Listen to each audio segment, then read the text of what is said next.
Hurt in a car? Call our sponsor, William Mattar. 844-444-4444.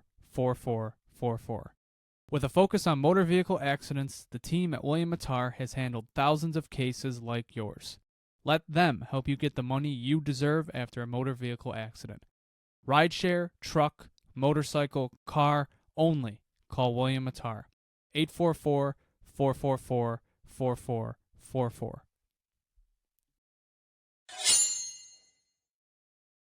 Finally happened. Years and years and years and years and years of waiting. The Buffalo Sabres beat the Seattle Kraken at home. Christian, I know this is like... This might be Christmas better than morning. breaking the drought. It's like Christmas morning. This might be better. And then they were in those incredibly sexy away uniforms, too. Yes. While they did it. Do you guys want me to leave like 30 seconds into this episode? No. Because they're not so good. fast. They're No, not good. no. Calm down. You know what? I am a Calm down. hater. And they suck. They're Those good jerseys jerseys. are so terrible. They make my As you eyes. know, this is... They make my eyes hurt. I don't get it. You just want every uniform to be like basic stars and stripes from the 1960s. Yeah, he's a fan of the New York Yankees. What the hell do you expect? I'm a He is a He is a traditionalist. man. pinstripes guy.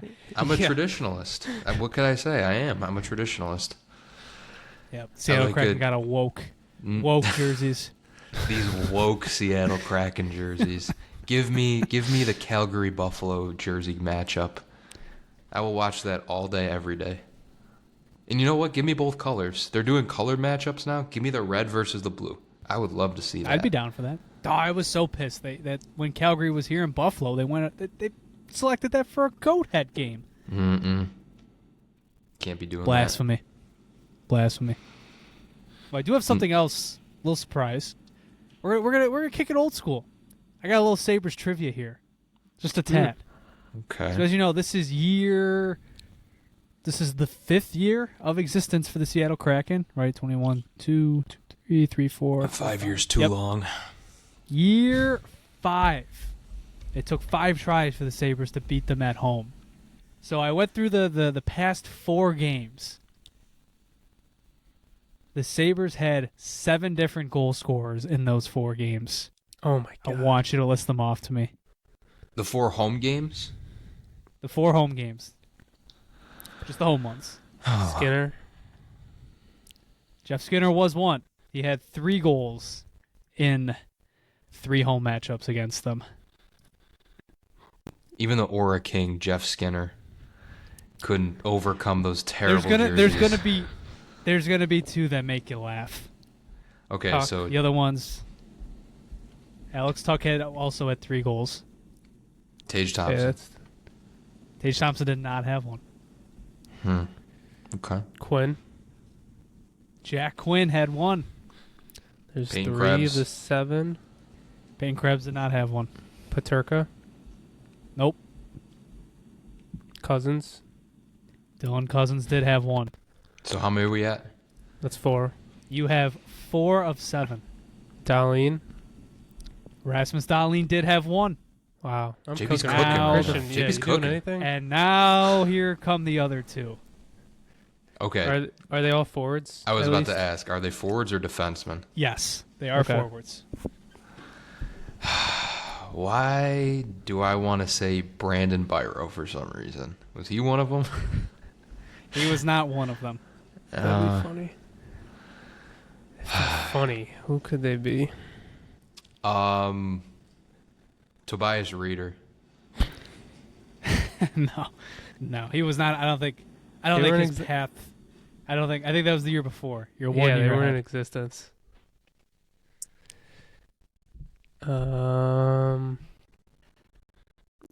Gergensons or Okposo.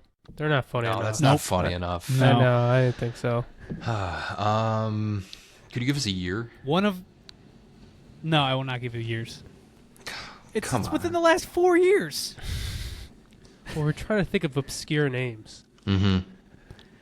One of these players scored their first NHL goal against them. Oh, come on, then we gotta know what this is. Is this like a was he like an everyday lineup guy or no? I would assume not if it's funny. Is he still in the league? Maybe. Oh my god. I'm So done he's giving hints. Come on. He's Who in is this? betweener. In betweener. There's two guys, by the way. So you know, there's two guys. Might not be in the league. Scored his first NHL goal against the Kraken at home. Oh man. What? Stop the fuck's going throwing on? shit. I'm sorry, I dropped a coin. My bad, guys. I'm gonna put that over there so I don't. One of these players is still in the league. The other, I would guess, not. But he's probably still in the AHL. My God. And you won't even give us like a year? Hold on. How many games do they play? One of these guys, they probably played a combined. I don't know. Not a lot of games. That's why I thought it was Brandon Byro for some reason. You know, I'm not giving out any more guesses. Okay. You're not even throwing out names. Brett Murray. Brett Murray scored his first NHL goal That's a against the great- Seattle Let's Kraken. go. Paul JP. I That's wasn't a sure great if he pull. scored a goal with us, actually, but I'm glad I guessed did. that. He scored a few, I think. It was Really? their first season. Is this the guy? It Brett was Murray. Brett. So the other guy is the one who's probably out of the league. No. Murray's an This is the AHL. guy he's in the league. Yeah. Oh. In the league. Well, JP's gotten 6 of them so far. So Yeah, so I mean, try and get You one gotta of them. you gotta for get sure. one. I'm You gotta trying. get one. This guy's still in the league. It's a funny one. It's funny. I'm going through my head trying to figure out. I was at the Kraken game last year too. He may have I don't scored know. in that game. Last year. Okay. I was at that game. Oh, Sam Lafferty? Sam Lafferty. There we go. I remember because it was Kids Day and they showed his drawing on the jumbotron. The Sam Lafferty respect poll. I Never forget. cannot believe that we got Brett Murray before Sam Lafferty. Forgettable name. I don't know if I should Lafferty be is impressed very or like forgettable. He's so forgettable. I not feel to like. some of us. Well, he does have the respect poll, but I might remember but Brett not Murray forgotten. more than I remember Sam Lafferty in 5-10 years. We definitely talk more about Brett Murray than Sam Lafferty. Just because of the discourse about Brett Murray. I think we I might know. have just blocked out last year, just mentally. It's also true. I know the. Like, do you remember the anything from last year? At this no. point, No. Not much. we really recorded not every much. week. We talked about the team on a weekly basis. I do not remember like I might have- anything. I might have to go back and Hmm. re-listen to an episode because, like, I remember last year it Don't. got to a You're point. gonna be so where it was, depressed. Say, why would you do that? It got to a point where it was so bad. Like we were just on a week. We were on like a week-to-week basis. We're just like, are we just gonna get back on and regurgitate the same shit again? I want to say it was like around this time last year we took a break. Like we didn't Yeah. record for like 3 Yep. weeks. Like it was bad. It was Not bad. even like just because because the team went on like a heater towards the end that everybody was getting mad about. But it's like it was almost less motivating to talk about in a sense. I don't know. Don't miss Well, those days. The biggest storyline for the end of last year should have been Josh Norris, but he got hurt 2 games He in. was found dead in a ditch. Yeah. immediately. Just And then- immediately hurt. And then in the off season, I have the doctors say he's fully healthy, full confidence. He's ready to go. Hurt 2 periods in. Zero concerns. And now he can't shoot a puck. Yeah, now it looks like his shot is cooked. Yep. More on that as we go. Folks, welcome back to another episode of the Sabre Report podcast. My name is Jonah. I'm Christian. And I'm JP. And the Sabres causing a bit of a frenzy this week, I would say. People were getting a little bit nervous. Just a tad. Lots of stuff to break down. 2 of 3 games this week ending in losses, but ending on a bit of a high note last night against the aforementioned Seattle Kraken for the first time in franchise history. So that's at least cool. But before we go any further into talking about stuff, just want to take this second to promote our Patreon, patreon.com/the Sabre Report. Patrons joined us. I want to thank them on here. They joined us for a very, very fun live stream of last week's Boston Bruins game on Wednesday. Tough result, but we had a blast. I didn't know how many people were going to show up. I was a little nervous that it was just going to be the 3 of us talking to like one or 2 people, but no, they showed out, and it was a blast. It was a ton of fun. According to JP, we might not do them anymore because now we're 0-1 in the midst of this playoff race. We're not doing it this year. I guess that's a guarantee. I guess we're done. But it was a blast, and you get many perks and benefits such as that, but also ad-free episodes of the Sabre Report, bonus overtime episodes that we record every week, shout-outs at the end of each episode, and a whole new bonus podcast, TSR After Hours, where we talk about anything besides Buffalo Sabres hockey, and we have a lot of fun with that. So once again, patreon.com/the Sabre Report. A lot of fun. Hope to see you join. All right. So it's been a week. A week for the Buffalo Sabres. 2 of 3 losses. 2 of 3. Still 3 of 6 points. Even when they lose, they find ways to win. Small victories, but yeah, I was stressing. It was funny. I was stressing this week a little bit. Were you? Like legitimately? Like were you getting stressed? Were you genuinely concerned about them, or was it the playoff race? I was more concerned about first place in the division. I was starting to get the Red Wings game just sucked, but like when the Kraken game was going on and they went down, I was starting to think like, man, this division, I want this division so bad. It's just slipping away. Just kind of a frustrating week. It seems like they're getting stifled offensively by, I feel like every team's playing like a 0-5-1. They're just stacking everyone back at the blue line. And it's just frustrating to watch. But they got the win. Monkey off the back. I think that's the rational response, and I feel like in a sense that's what I was feeling. But even then, like I wasn't even that concerned. I was more concerned about the missed opportunity because the Sabres and Lightning have literally been going blow for blow here. We win a game in regulation, they win a game in regulation. We lose a game in regulation, so do they. We lose a game in overtime to a I guess it was Boston, so not a bad team. But then Tampa loses to Seattle the next night.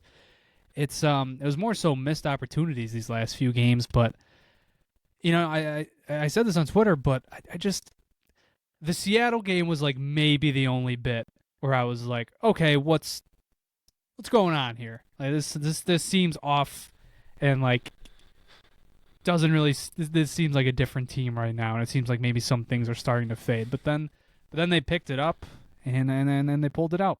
I mean, and then at the same time, like I'm thinking to myself, like this is just a bit of a regression to the mean, just a little bit. Like when Sam Carrick is hitting 2 posts on 1 shot, I'm like, all right, I understand the type of slump we're in now. Okay, like I don't need, like, get out of here, 2 posts.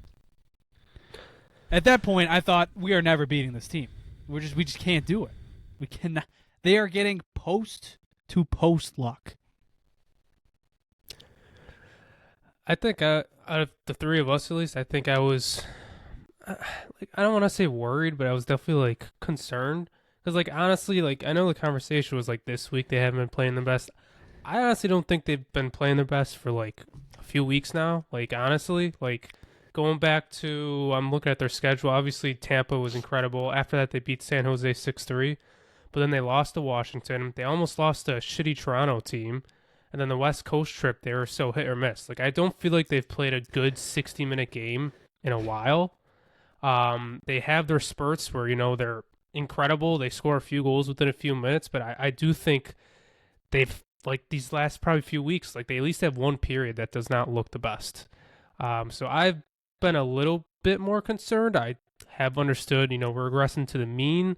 the biggest thing I've been concerned about is, I mean, I think I've said this a few times now in the pod. Like, I just hope we're playing our best hockey at the right time.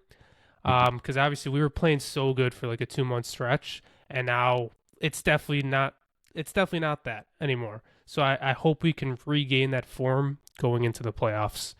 But I mean, at the end of the day, I mean, we're still at the top of the division, still up with Tampa. So I wasn't doom or gloom. Like I saw some people were saying that we might choke this and all this stuff. Like I was never at that, but I do think their game has been lacking. Like not just this week. I think it's been a few weeks. I do think they put together a couple of good performances on the West Coast. I mean, you know, they shut San Jose out. I think they played well against the Kings. I just think like the big thing people are seeing right now is they're just not shooting the lights off of teams now. Like the Tampa game seems like it felt like such a measuring stick game, but at the same time, there was just so many goals scored. It kind of skewed your perspective on how many. You might have used up like 5 games of goals in that game. I know. Yeah, exactly. You might have used up so much of that. So I feel like it is a little bit of a regression to the mean, but I do agree with you, JP. Like, I hope they're playing their best hockey at the right time. I kind of compare it to how a Major League Baseball schedule is. Like, you could go on the heater of all heaters during, like, May, June, July. But come end of August into September and you start to fade, you're like, okay, it's like, we got to start getting hot now because if we limp into the playoffs, like, it's just going to continue. So you want to see that A game get brought back almost immediately because we got 8 games left. At the end of the day, I really do think a lot of these last week or so has come down to we're just not getting the saves we were kind of getting before. I mean, I know we're definitely going to talk about that, but goaltending was incredible for a 2-month stretch, and now it's just been like hit or miss kind of. I feel like we're not getting the saves we were getting before, and maybe the shooting regression is finally coming. The one stat that did make me actually concerned that was going around was that we're like, I don't know if it was for the Eastern Conference, if it's for all the playoff teams, if we had like the lowest ratio of high danger chances, like compare like against and for, we were like, negative 30 something. I was like, oh shit, like are we really like not a fluke, but are we really on that much of a PDO bender? So I think the concerns are valid, but there is definitely a lot of overreacting. Like, we're still a playoff team. We're still one of the better teams in the league. But maybe we are finally regressing a little and not playing, as cup contenders as we were for a while. This is funny. This is funny to see the roles reversed. This is good. This is good stuff. Because here come the excuses. These are probably 2 of the weirdest weeks of the season for them. How many seasons have died on a March West Coast trip in California? I don't know. I feel like most of the time the last few years. Well, not even just us. I'm just talking about in general. Oh, in general, yeah. But like for us, when was the last time we really had games that mattered this late in the year? But I'm just saying, late West Coast swing. I was saying it. You guys know I was saying it a bunch during Wednesday's stream. That first game after a long road trip is usually a stinker, and the first half of the Boston game kind of looked like that. And then afterwards, with the Detroit game, like I didn't think they played bad in that one. Like, it was 2 quick power play goals. I guess it kind of got shaky towards the end of the first. The Casper goal was an ugly sequence, but then. You know how many shots the Red Wings had the last 2 periods? 7. 10. Yeah, it's I was about 7 to say. shots. The shot 7 attempts shots were in the so last 2 skewed. periods. They were unbelievably skewed. I don't think the Sabres come back to tie that game. Gibson was friggin' on one. He was pulling out the 1980s strat of just sitting on his side and saving a fully loaded Rasmus Dahlin wrist shot. I think at that point, like as I was in the building, I'm like, I don't think they're winning tonight either. This sucks. Then they kind of turn it on, and like I said, I don't know if they tie it, but Alex Lyon letting in a clear away shot to Jacob Bernard Docker of all players was That one didn't even hurt. I just laughed at that one. I'm like, you know what? That's hilarious. All the I think that former guy Sabres, man. That guy scored like 2 goals in the last 365 days, and I think they were both in this building. Him and then Casey against Boston. Yeah, Casey's like, he's calling bank and just sitting backdoor. Like, it's just goofy stuff like that. And then even last night, I mean, last night's second half of a back-to-back. So, am I making excuses? A little bit. But I do think it is 2 peculiar weeks for them. And I don't know. It was funny. I mean, even the Sabres were so bad this week that they went from like the second best record in the NHL their last 10 games to like the third or fourth. It's just kind of it's funny. I mean, it's funny to put that in context. And I think that I don't want to say the concerns are valid fully because I mean they didn't look good this week, but at the same time, like I mean a dip was coming, right? It had to at some point. I mean they're on a historic pace. I mean guys, they're 1 win away from 100 points. We have 9 games left. It's just still 8 still games left. so 8 games left. It's still just so absurd, and I think a deep breath is needed, just a little bit. You know, now they get a fresh start. They've got 2 days off here. Now there's really no excuse to come out flat against the Islanders and not put up a good 60. Same thing on Thursday against Washington, or Thursday against Ottawa, and or is it Washington Thursday? No, it's Ottawa Thursday. Ottawa Thursday, Washington Saturday. Yeah. So now they're in a regular routine again, playing very desperate teams. But I have more faith that they will at least look like themselves come Tuesday night. Isn't it funny? Like 2 months ago, we were talking about. It's like, man, this team they could get into the playoffs, but we could be seeing 100 points. We got 8 games left. They're 1 win away from 100 points. Like, what a time. What a time, man. Absolutely stupid. Isn't it great? I was just looking, too. I mean, we have 45 wins. Let's win 5 more, at least, this season. I get to 50. need a 50. I want to get to 50. I need a 50 win. 50. They've only done it once, right? Or twice? Just twice? 06, 07, they had 52. Yep. And what, 83, 84? I don't know if they got. Maybe they did. I'm going to figure it out right now.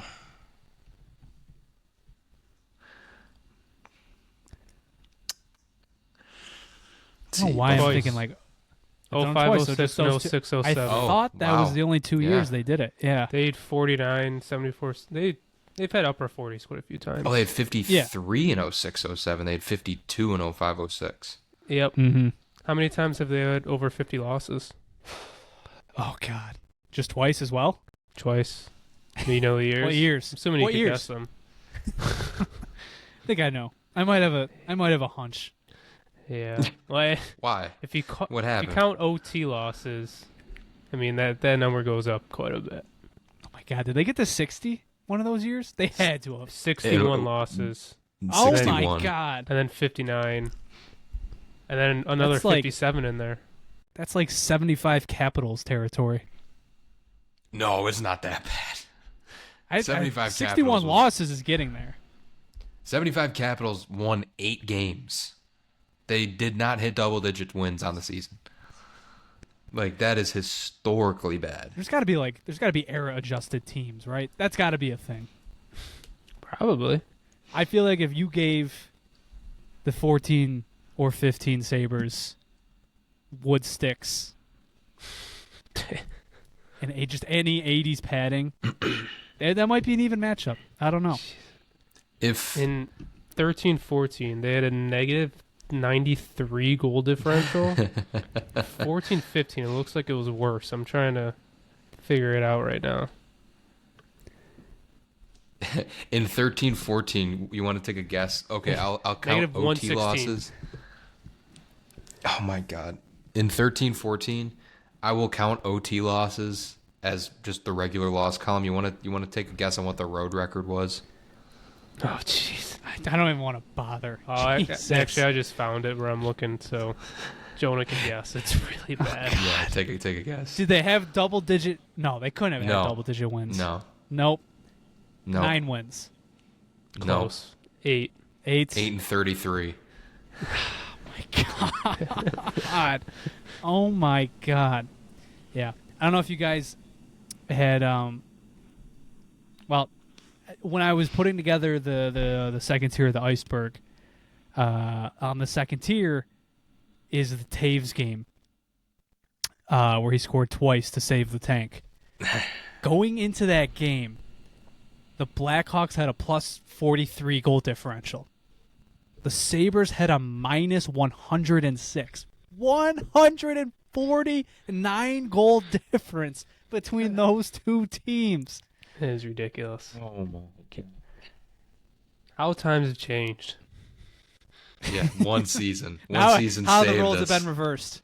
That's right. God, What is their man. goal differential right now? I think it's like 40. I would No, say Blackhawks? Blackhawks. I want to know Minus what theirs 50. is. Blackhawks. Minus 50. Minus 50. Okay, so like halfway there. They're getting there. Canucks are minus 88. Jesus. Dude, the Chicago Blackhawks give me such post-drafting Eichel vibes. Oh, 100%. Artem Levshinov is Rasmus Ristolainen. He is. It's literally the same goddamn team. It's the same team. I think you can actually make some pretty good comps with Bedard being Eichel, Nazar being early Reinhardt. Not even that. I feel like early Reinhardt was much better than Nazar. And then, yeah, you've got your big doofus on defense. Big Doofus winning the green jacket every year. He's got to be like up there in the Masters right now. Well, JP was And check what he's at. JP. What was that? What's the like?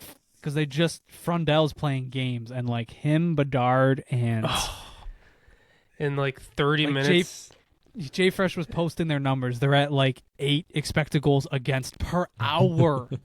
Per hour. Let me find That's the tweet. absurd. That's like all time bad. It's It was- only like 30 minutes, but like Yeah, it was in 30 Jesus. minutes of playing.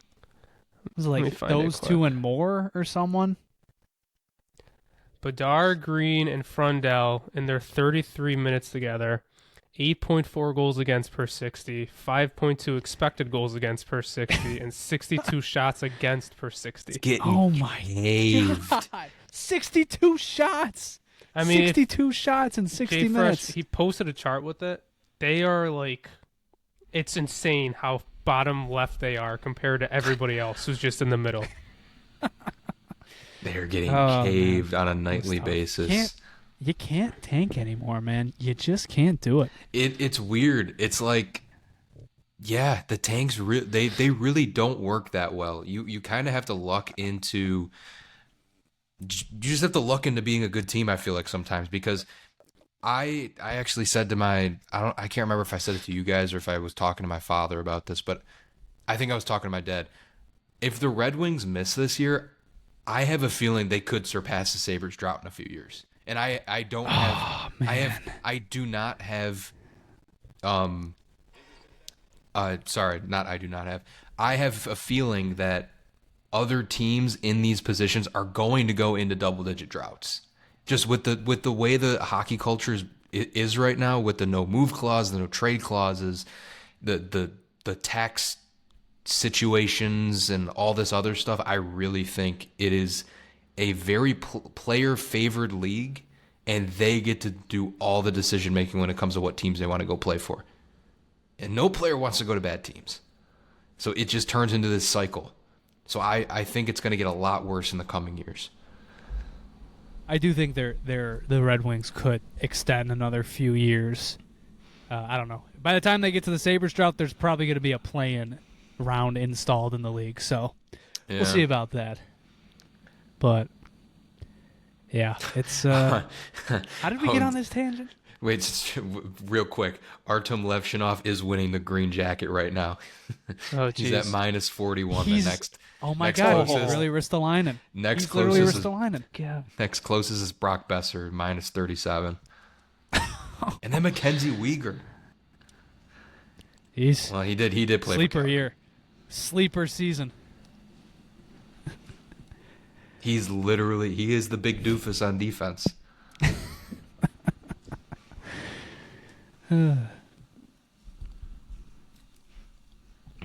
Well, if we want to touch on some doofuses, do we want to talk about the third pair again? Maybe not spend an hour on Let's it this time. not spend an hour. Yeah, let's not spend an hour on it this So, time. am I allowed to criticize it now? I will acknowledge that I think we were too harsh on it too quick, just out of principle, right? We spent an hour on it after 3 games. It's been 3 weeks now. It has not gotten better. No, and I There's also one think constant on that pair throughout. right. Who? You can't really miss him. He's the size of a tree. I just don't see it with him. I really don't think he hasn't popped once. He's had a few chances in tight, and if he kept his stick on the ice, maybe he would have a goal. And that's just offensively. I mean, defensively, the third pair is just a mess, especially these last 2 games. Stanley-Timmins back in the lineup. I don't know what I was expecting, but it's gone bad. It's gone bad, man. I don't know. I think last night was his worst game yet. It was I thought. We were watching the game in an interesting way on Wednesday with the stream, but it kind of looked like he was popping a little bit. It looked like he was somewhat active in the offensive zone, but the on ice numbers weren't pretty. And then the following 2 games, it just felt like every mistake was the root cause was the third pair. It's just bad. It's an issue for the team, and I think it's their biggest issue right now. And I know there's an elephant in the room here, but I don't know. I'm worried. I'm really worried about it. That's the one thing about this thing. I don't know if it gets resolved. You keep going, but it's funny. They're at a 52.2% expected goal Their share. numbers were good last night against Seattle, and I was just wondering how. I don't know. Cost the game at the one point with that one failed breakout. That he fanned on that breakout attempt. I think they really just need to start cycling through the bottom pair a little more. I get you think in their minds they think they're playing their best 6 players right now. I hope somebody in that room sees that it could be improved upon. You should be maybe they're waiting to clinch a spot and then they'll start rotating through with some guys, but I don't know, man. I didn't like that pair too much either. I didn't hate Connor Timmins when he was playing earlier this year. I thought he was great on the penalty kill. He was this shot blocking machine. But yeah, it looks slow. It does. I will say, Connor Timmins just jump up into the play. I will say. Logan Stanley, when he tries to jump up into the play, it's not good. He had a perfect opportunity to receive a backdoor pass, and he just completely missed it. He just doesn't fit the scheme they're trying to go for. They're playing a bunch, too. I mean, if you think about... that's the worst part about this. They're it's terrifying. They want to trust their third pair, and it's they just can't do it. Not right now. Not with those 2, and I don't even think it's so basically averaging a little over 15 minutes a game. That's too much. Played 15, That's 30, too much. 14, 30, 16, 40. It's just too much. I know, throughout this whole year, we've been so used to just seeing the top 2 just rotate and never seeing the third pair out there, really. But, I feel like I'm watching them oh, my God, they're out there again. What is going on? They're trying to prepare this entire roster, especially this D-core, for just a playoff hockey structure. You could rock throughout the season with the way they've been going with the top 4, but when you start getting into the nitty-gritty of the postseason, you got to be able to spread the wealth around because guys are going to become gassed. Well, that's been my only thought with how much they're playing is maybe they're just trying not to burn out the top four because they've obviously played so much this season. But I still don't think they're icing the best third pair out there that they could. Well, it's two ways to look at it. Do you think this is how they're going to roll things in the playoffs, or do you think he's saving the top four's legs? I honestly think it's a mix. I mean, Lindy seems to love Timmins. I mean, he's talked him up a few times, and I just can't imagine them benching Stanley. Like I think with how crucial Timmins kind of is to the penalty kill, whether that's legit or not, that's how they think of it. That's definitely how they think of it. Unfortunately, I could still see them playing 12, 13 minutes a night when it comes to the playoffs. It doesn't make me feel comfortable. I think what's so surprising about this too, with how much they've played, is, I mean, we've been down in every game. Like I could see, like if we're holding a lead, okay, get the third pair out there, see if they could hold some defensive minutes down. We've been needing to score goals, and we're putting these two out there. And who better to put out there than Logan Stanley? He is on a heater this year, man. He's about to hit double-digit goals. He drove to the net and took out the goalie and got a penalty last game. Oh yeah, he murdered. Complaining Grubauer. about it, like, oh yeah, Lindgren pushed me into it, dude. You have like 60 pounds on him. Yeah, you were not escaping the crease. Like you knew exactly no one what you was were doing. stopping you. He was This going. is like Jordan Tutu. It's like Jordan Tutu throwing his hands up when he nailed Miller after he came back with the concussion. It's like, dude, you knew what you were doing. All right, that's a penalty 10 times out of 10. He was going in there like he was on like a kamikaze mission. He wasn't coming out of there alive. He was taking everyone out with him. Like, I'm honestly surprised he didn't get like speared at some point between like a semi-questionable hit on Shane Wright. Like I don't think that one was his fault, but I do think it was elbow to head, whether or not you think it was his fault or not.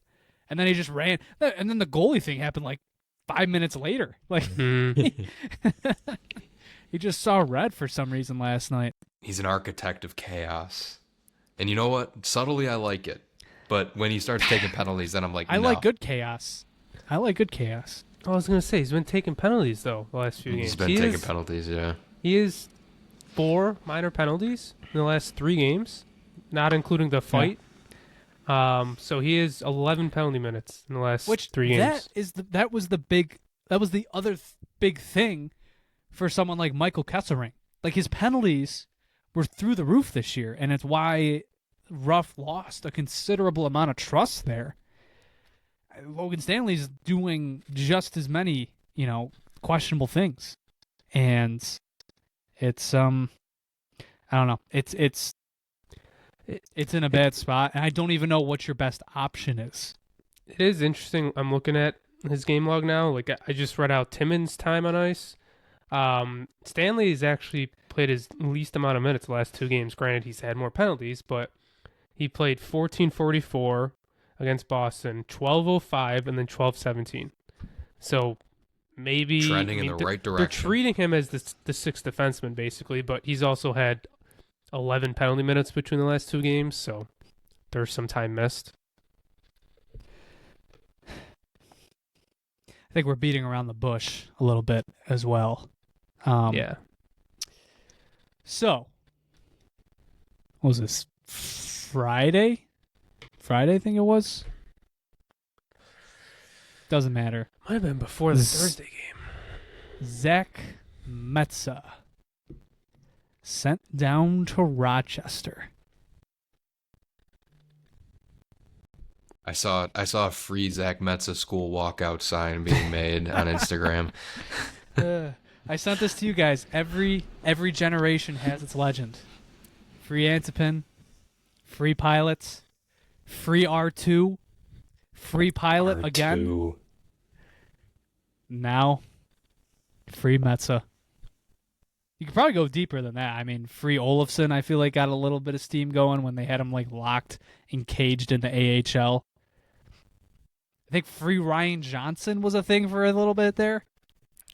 Free Roseanne. Free, I guess it was free Roseanne and Kulik when they were tearing up the AHL, and Jack Quinn was on a gurney for like 3 months, and they needed some scoring.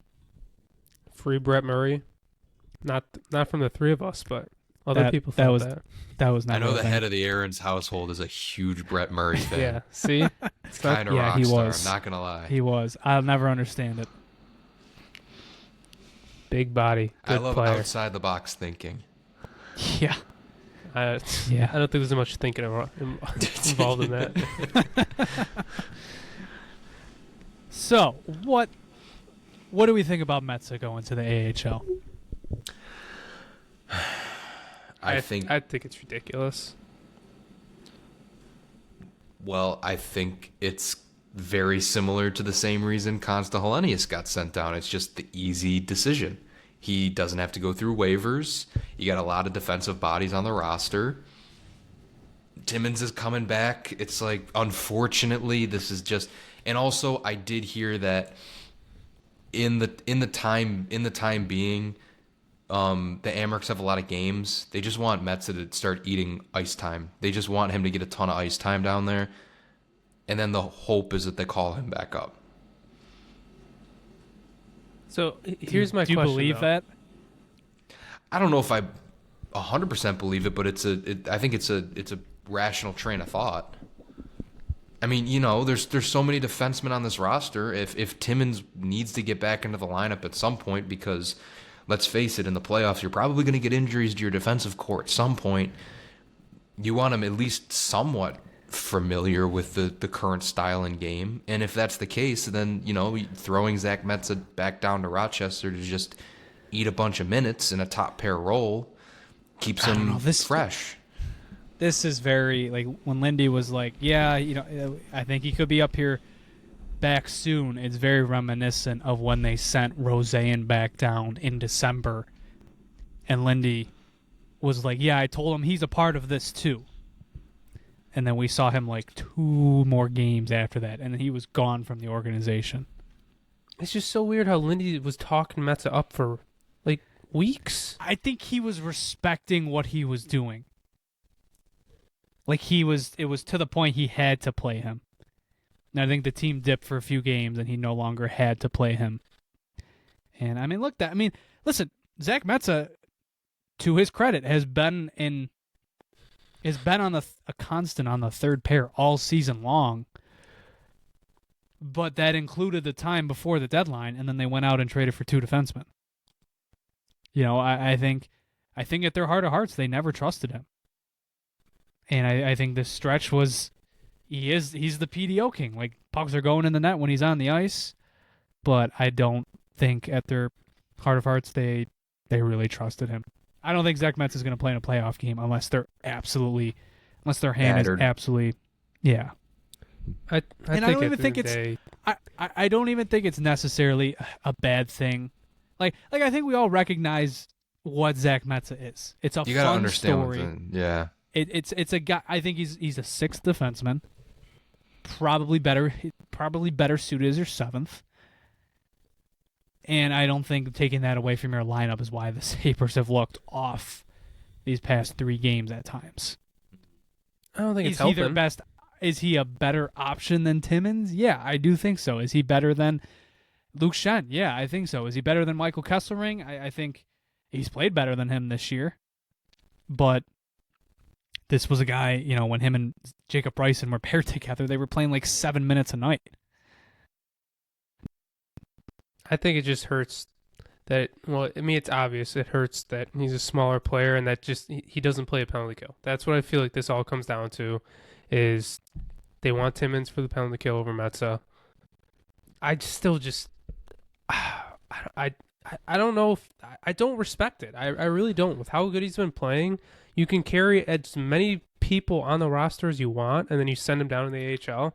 I don't get it.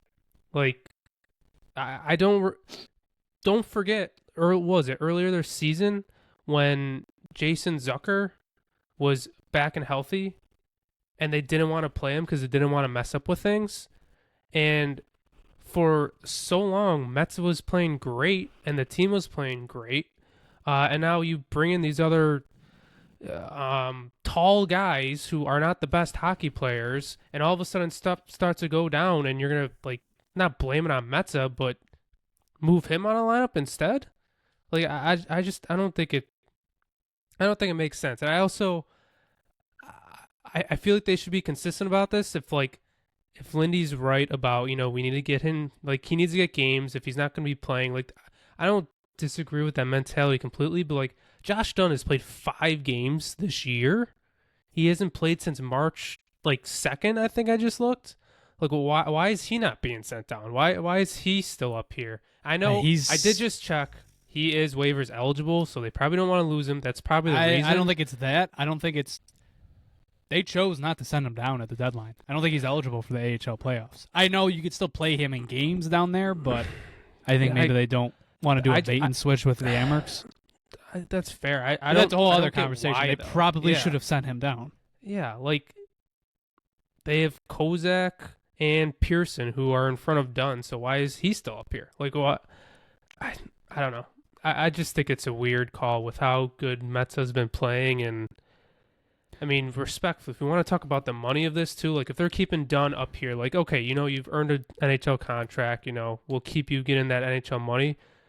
Metsa's deserved it so much more, and now he's going to sent down to the AHL and he's going to pay less because he's been playing good? Does he have what is it? Does he have a one-way or a two-way? Metsa, it's got to be a two-way if he's waiver exempt, right? It's a two-way is a money thing. That's not a waivers eligible thing. He's still got to be. I'll check though. Also, could we just we all respect the numbers around here. It's like I love Zach Metsa, and I do. I feel like right now you guys aren't.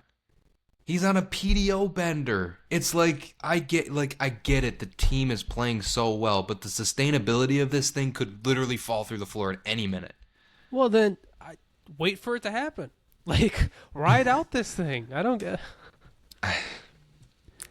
I really don't have the big I wasn't like, oh my god, they sent down Zach Metsa when it happened. I was definitely shocked, or I guess a little surprised. But it's more like I'm just way more worried about who the coach prefers. I mean, good God, Michael Kesselring lost his locker. He lost his locker. I don't know if anybody saw that. If you're listening, Michael Kesselring was sitting on a plastic chair these past 2 weeks. Yep. In the middle of the room. That's real. That actually happened.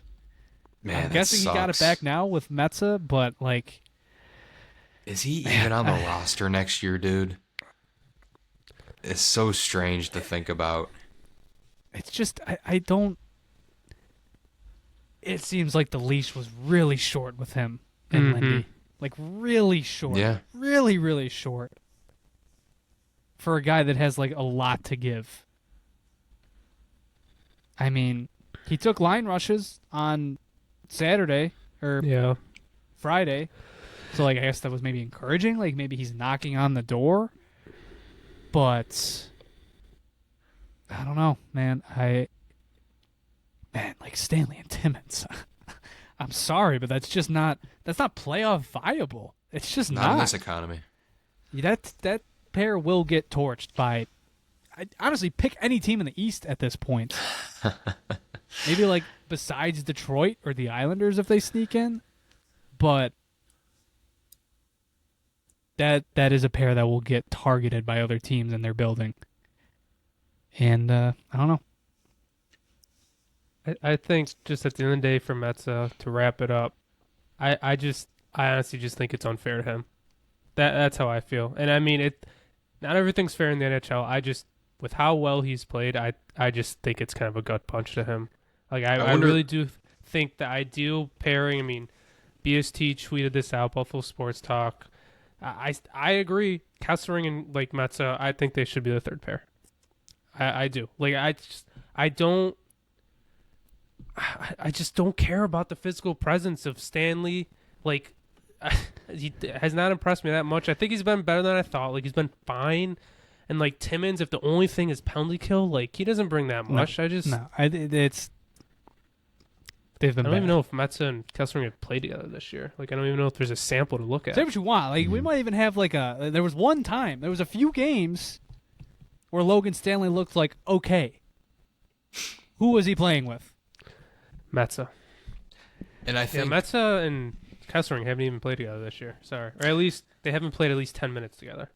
And I think with the whole thing of wasn't Metsa taken out of the lineup and reinserted at some point? And Yeah, because we had the Shen Stanley pair for like 2 games, and it was horrible. And the team gave him such props after that game. I know Alex Lyon was talking about how comfortable he feels in his net when he's got Metsa in front of him. So yeah, it does make you scratch your head and wonder. It's like, what does the locker room think about this? Like, are they pissed off about him getting sent down? I'm sure they're not super happy, but I don't know. I would Just keep imagine winning they games, I feel guess. how I feel. Like, they probably get it, but it's also just not fair to the player. No, it's completely understandable.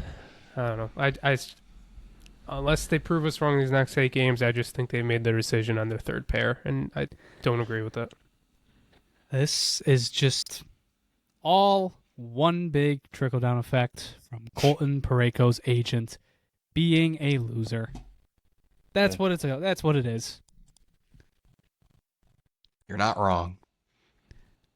Can't say you're wrong there, man. All right. What do we want to touch on next? Maybe something more positive? Zach Benson, man. My God, what a week if there's one player this week that I think I think he's been their best player game in and game out. Big go-ahead goal against Anaheim last Sunday. Incredible tying goal against the Bruins on Wednesday. I mean, my God. And just superb pass to Peyton Krebs to set up the tying goal last night. He's figuring it out. Give that guy an extension immediately. He's already a career high in assists, already a career high in points. He's 1 goal away from tying his career high in goals. The guy's 20 years old. I mean, he's been on the 4th. I mean, he got obviously he rose up with Östlund going out, but I mean, he's kind of been playing some of his best hockey here in the lower parts of the lineup, and now he's in a groove, and you can just see it, man. Like, confidence is there. I feel like I see it once a year. It's like, man, the path to being a star is there for him. Because you see the playmaking pop, the IQ speaks for itself. It's just like every year, he just needs one more trait, whether it's improving that release, improving the agility or the foot speed. It's so close. It's so there for him. And even then, still just an incredible hockey player. Just love him. Love him to death. Love the little rat. White trailer trash.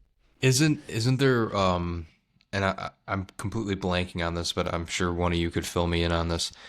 What was the stat he was being compared to with?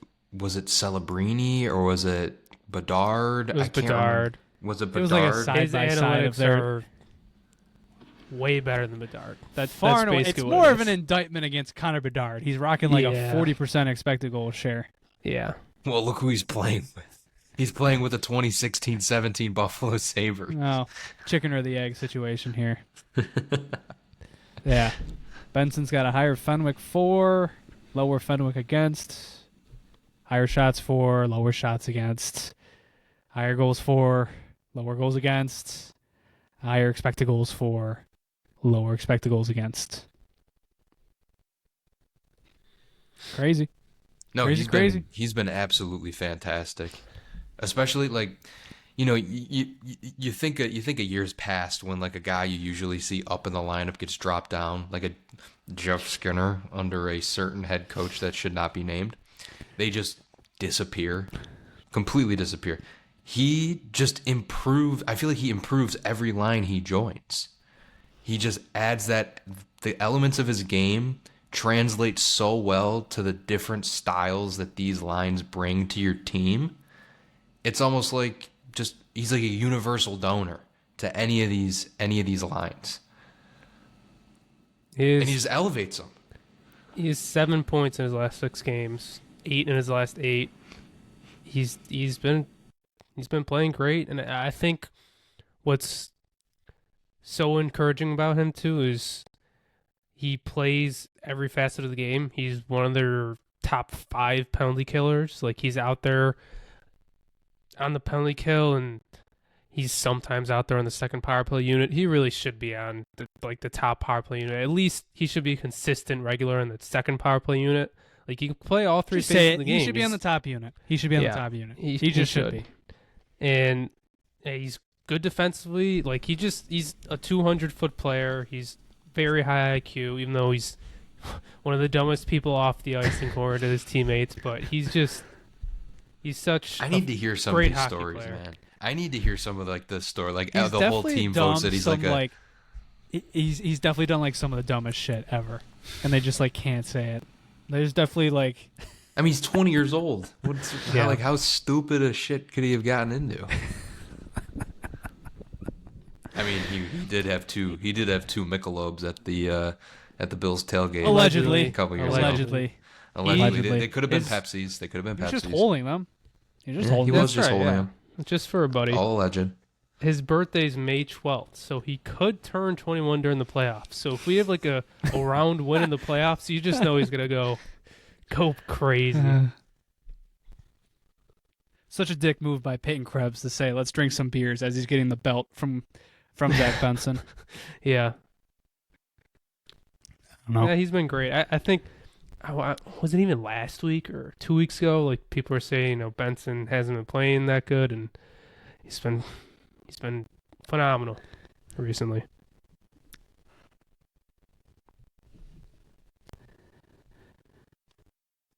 All right.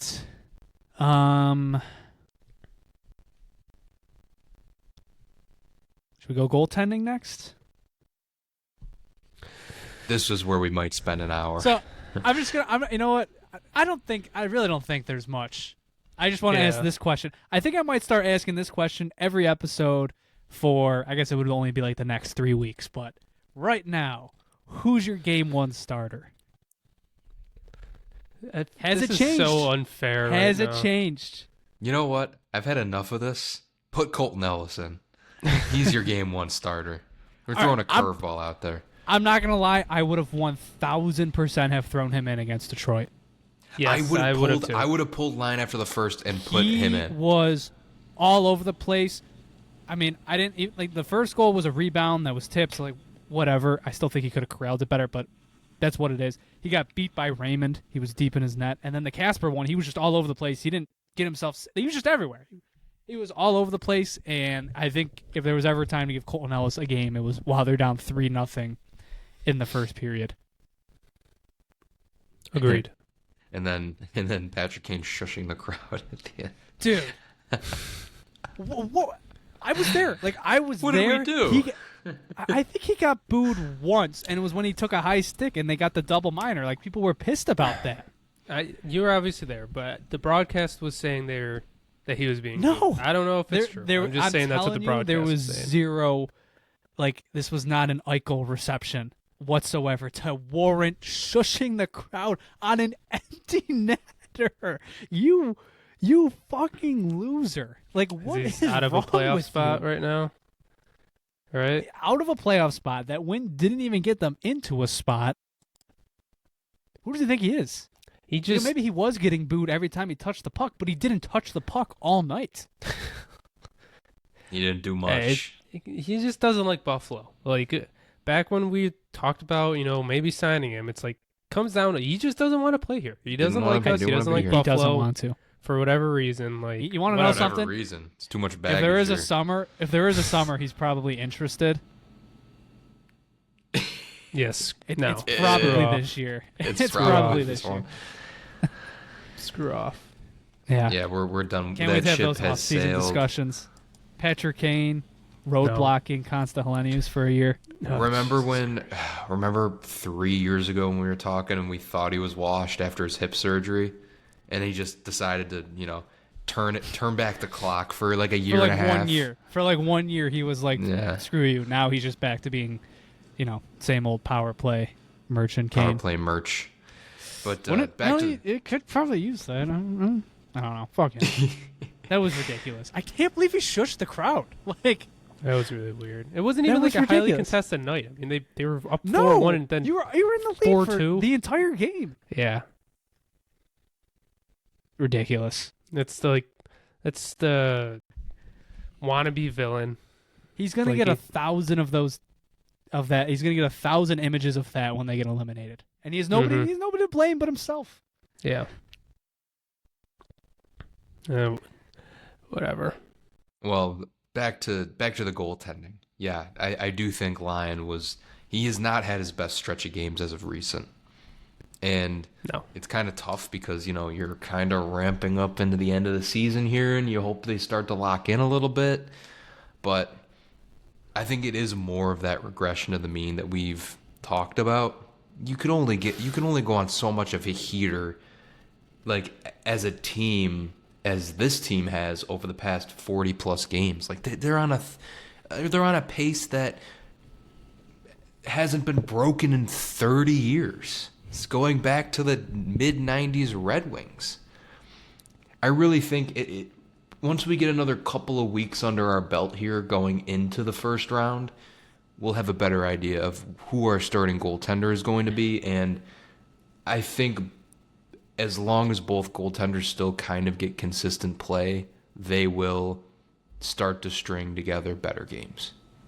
I have two things. First, do you know when the last time was that they didn't go every other goalie? Even Ellis was in between a start at one point. Like, when's the last time someone had consecutive starts? Ooh, February 12th, right before the Olympic break. No, it's definitely this is like pre-winning streak. It's got to be. Really? Midst of the winning streak. I'm gonna go midst of the winning streak. When? Well, it's not. Trying to think. Christian wasn't too far off. Oh, okay. I feel like it had to be. Well, didn't Luukkonen get hurt at one point? It had to have been back-to-back Lion starts. Line had 3 starts in a row, and then it was Ellis, and then it's been Line, Luukkonen since. So what was it, like the Montreal game? Yeah. The first one. Well, no, it would have been the Philly game. That was a back-to-back. I don't know. What was the 3-game stretch?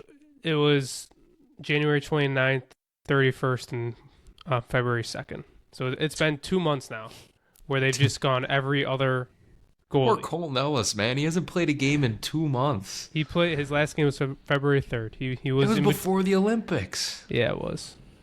But Is that not the best job in the world? Like everybody constantly talks about being a backup quarterback, especially for like Josh Allen. Must be the best job ever. Colin Ellis got a close second, I think. I agree. But I do think for like a young goalie, like I don't think it's ideal. No, not at all. I don't think his PR has been hurt. I think teams will still be interested. Like, that guy played for the Buffalo Sabres, right?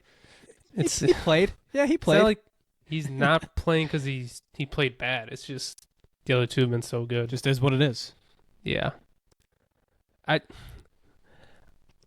There's 8 games left, so we'll see. I'll still stick with it's going to be whoever's playing best going into it. And obviously UPL is playing best, so I guess I would say UPL, but it's funny, I'm looking at if they keep going every other game for the rest of the season, and let's just say they don't rest players at any point.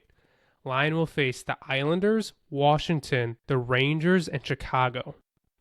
UPL, on the other hand, will face Ottawa, Tampa, Columbus, and Dallas.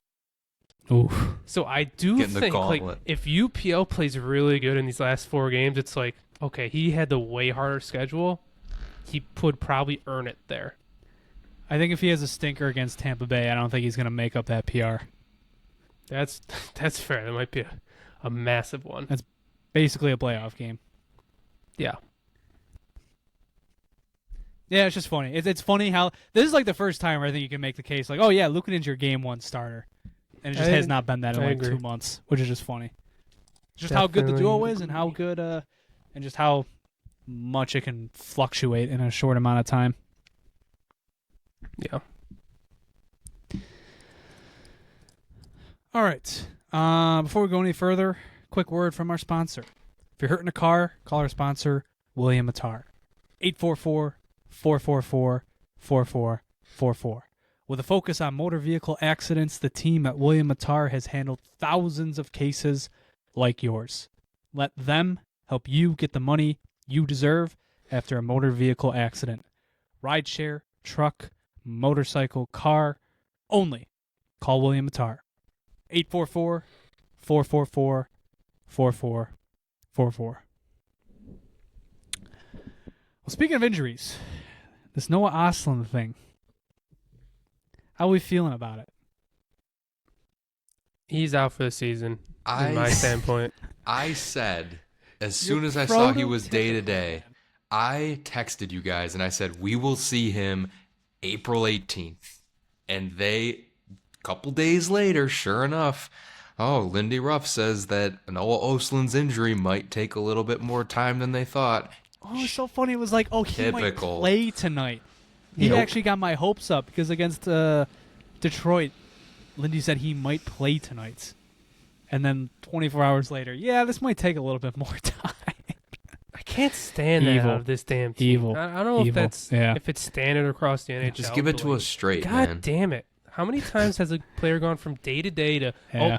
they're not going to be back for a while? It's I'm friggin' trying to annoying. think what it could be because Lindy was quoted as also saying that like it could be a thing where he's like good to go tomorrow if he just feels good at the rink. That's what he said I said about it was- Jordan Greenway. He's been dead but half the year. Okay, but Greenway had surgeries, plural.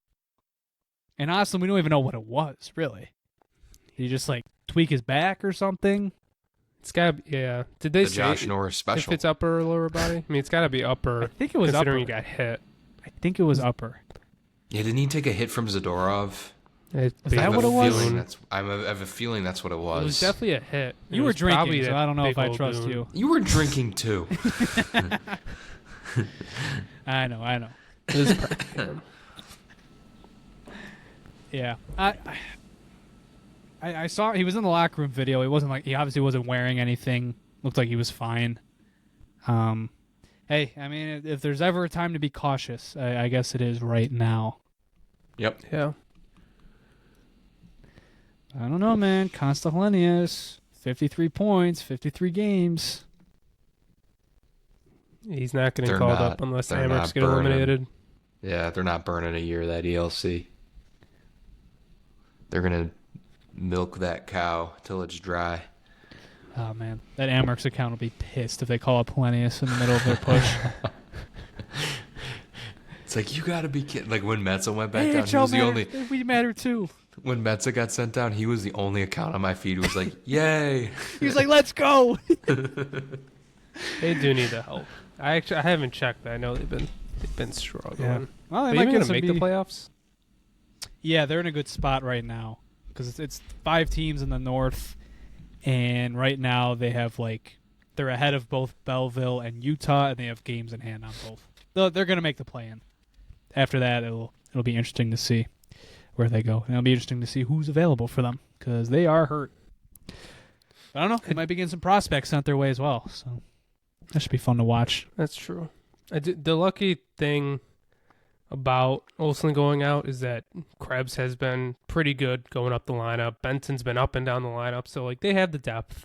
Like right now, someone like Östlund gets hurt, okay, Pearson or Kozak can slide in on that fourth line, or maybe even Jordan Greenway now.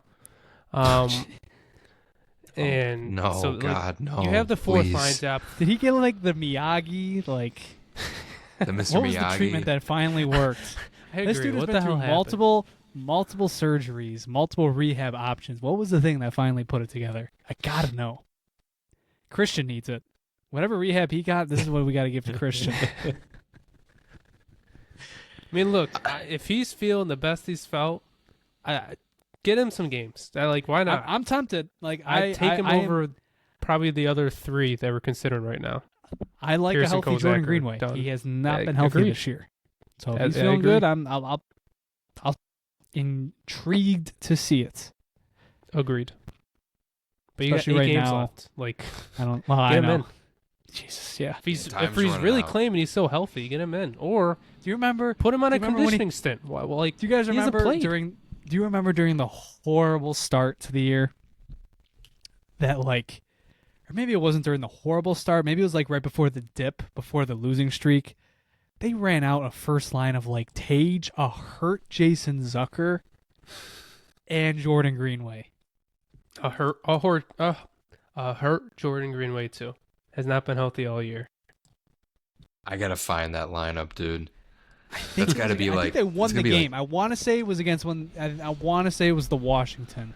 that's game got to in be like December. end of. I think they I was scored gonna a say- goal too. Oh Evil my man, goodness. evil stuff. I don't get like what I was just saying. Why would you not send him down on a conditioning stint? He hasn't played since January 22nd. Can't they? Yeah, can't they like appeal that? I don't know. Obviously, I don't know the conditioning rules, but maybe maybe they had to throw him an LTIR and they never did.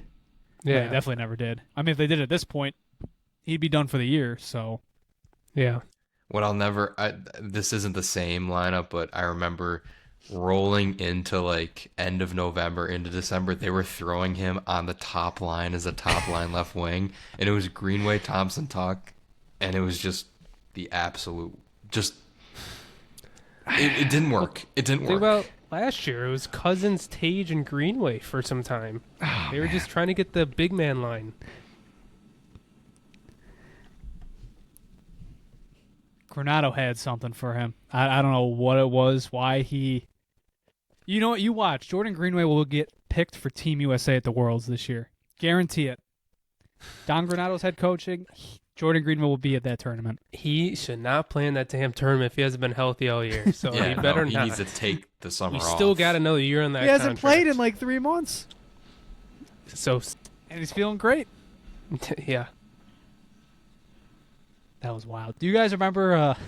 Do you remember when Granato went as far as to play Jordan Greenway at center Mm-hmm. before moving Peyton Krebs up in the lineup? Yes, I do.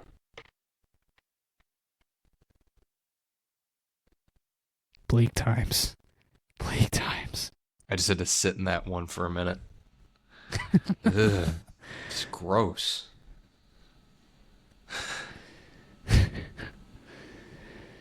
But I'm it's kind of funny, like going back and trying to find these old lineups from the beginning of the year, just pre-winning streak, get a little bit of the taste of what the comments were for the past 14 years.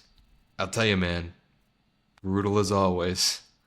Haven't seen those in a while. We haven't posted the sad Mario with the Sabres hat in a very long time. Hopefully that is retired. Hopefully it's done. Hopefully it's done.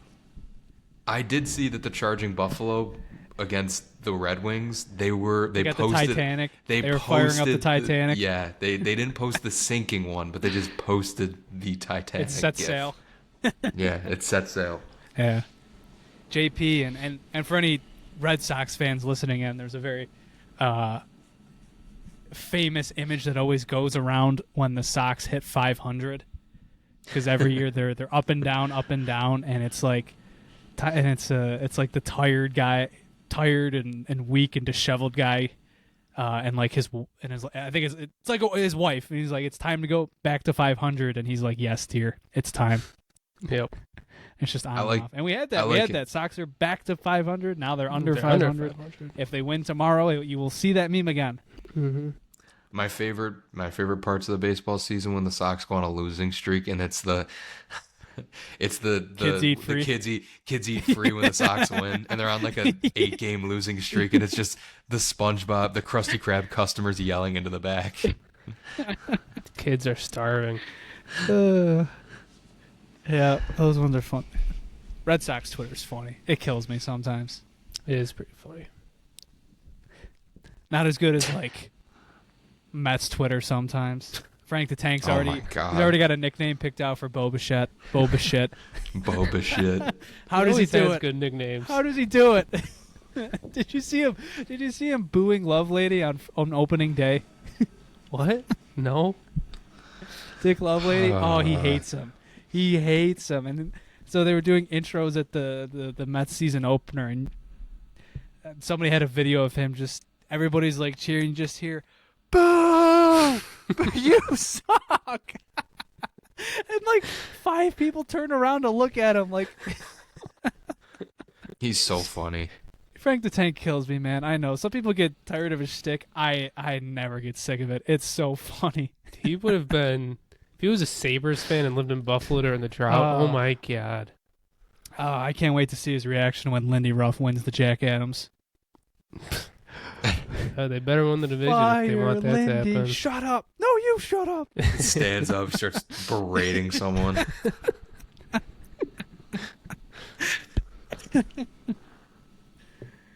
Okay. All right. I had one more Sabres thought. One more. And it was positive. I have a positive power play take. Tage Thompson's back in front of the net. I think it's given them a jolt. I think that's where he needs to be because he needs to be moving his feet, and he doesn't when he's on the outside. I don't know if the numbers back it up. I'm not saying. I mean, they scored last night on the power play.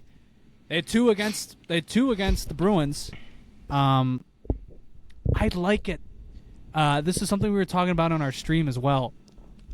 That, I vividly remember the first Blue and Gold Insights when Lindy was brought in, and it was him and Kevin Adams, and it was a public event, so I'm sure a lot of people will remember this, but maybe not this specific question. And somebody asked Ruff about the power play because it was a storyline the previous season because it was a Matt Ellis power play, and it was also not very good then. And Lindy's answer, I remember I loved it so much at the time, it just was never executed. But he really liked how, like, Edmonton uses Draisaitl. And, like, Draisaitl just roams. He'll be on the half wall, or he'll be in the corner from the Rockstar zone where he scored a bunch. He'll be in the slot. He'll be everywhere. And he said, like, he would want to use Tage in that role. And they've never done it. But now that he's in front of the net, he's been moving around. And the unit, while, like, I don't, Jack Quinn's not my favorite option on that first unit, I think he's in a spot right now where he's playing some of his best hockey. And, like, I think throwing him there is, like, it's given them another option there. And I think Tage has been roaming enough where, like, teams are confused because he's in one spot, he's in another, and they don't know how to react. And I think it looks pretty good. I think it's given them a jolt. Now, at the same time, this is like the Seth Appert formula. Change something, whether it's personnel. Usually it's personnel, and it gives them a jolt. Then teams react, they adjust, and then it just goes back to the same static thing. So check back with me in like a week's time. I guess, even now, like 2 or 3 weeks' time, like it's playoff time, so I guess we'll see then. But I kind of like it. I liked how it looked this week. It looked really good last night, which it should have. It was very chaotic, but like the Kraken have the 31st best penalty kill, so I'm not going to get too excited, but it was good against the Bruins. 2 power play goals. I know the one was fluky, the second one that I got to Zucker, but the first one was a real nice play. Real nice play. So I think maybe I'm sipping the hopium this episode, but I kind of liked how it looked. I think Tage, anywhere but the usual spot he usually is in where he tries to take one-timers, is far better. I would rather have him playing the point at this point than him playing on the side where he takes his one-timers, because it's just it's played out. It's completely played out. Teams know. They know how to defend it. You need your star player moving their feet around the net, and I think I agree. I think him playing in that bumper spot is going to give them many more chances around the net.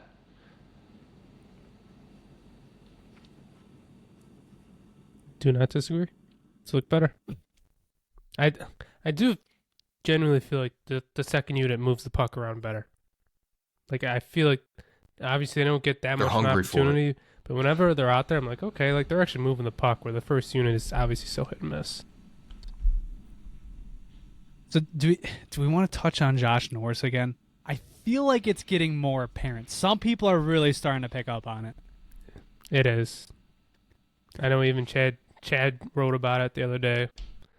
Even if he can, he's not. He's not shooting the puck. No. And he hasn't all season long. I'm sorry. I just think that it's very obviously staring you in the face. I don't think the guy can shoot the puck anymore. Like, I don't think he's physically unable to, but I don't think you're getting Ottawa Josh Norris back anytime, maybe ever. I mean, listen, he's got nails in his shoulder. He like I've said this before. I would be more shocked if he could shoot the puck the same way he was before.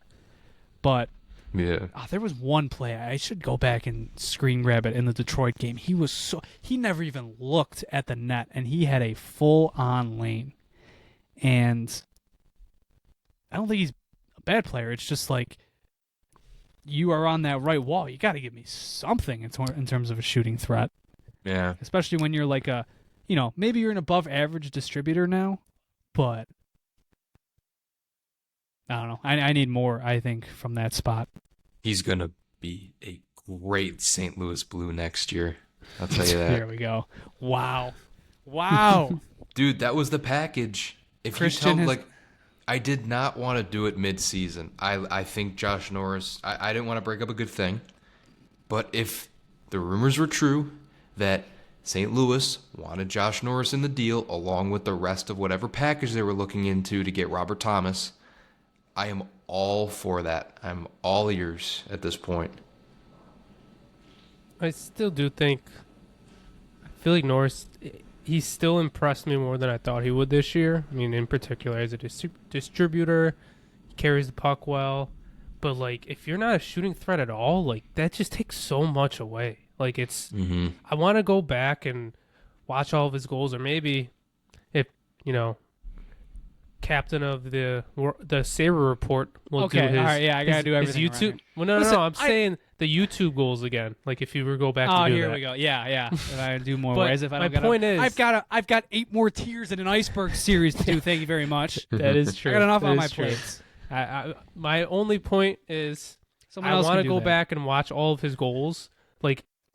I've all of them either been rebounds or shots on the ice. I think he's only quote unquote goal I can think of where he lifted the puck was in a shootout.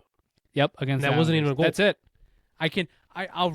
I'll rattle off the goals from the top of my head. He had the first goal against Winnipeg, which he stuffed in from the side of the net. He had a breakaway goal later that game, which was also flat on the ice.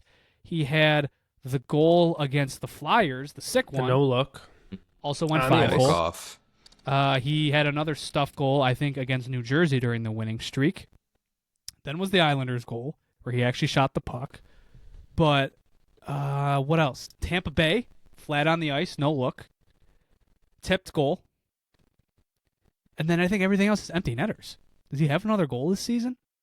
He has 10 goals, so that sounds about right. I think he just named 6 or 7, and I think he has 2 or 3 empty netters. I mean, I think for those who might not be familiar with how he used to shoot the puck, just go watch some Ottawa highlights. It's he a completely had a different blast. guy. He had That's a why he was cannon so on. good on the power play. He was supposed to be our one-timer threat on the other side of Tage Thompson, and he just does not shoot the puck now. And I He I even think had some even missiles with his wrist shot. He was a threat on both sides, and I think it's a different player now. I think, and nobody wants to admit it. Nobody has admitted it yet, and I said this last week. It's okay. He's different still a good type of player. scorer now. He's still contributing. He's the most probably complete version of himself. He's just not a shooter anymore. Which, when you're talking in terms of power play, okay, just stop treating him like one. Put him in front of the net, or put him maybe in the slot. In the bumper, but it's Do you know how many shots the he same has guy. this year? I know barely any at all. He's bottom 3 on the team in shot attempts. I think that's what Chad pulled. I mean, in he's his only article. played 36 games, but he has 54 shots.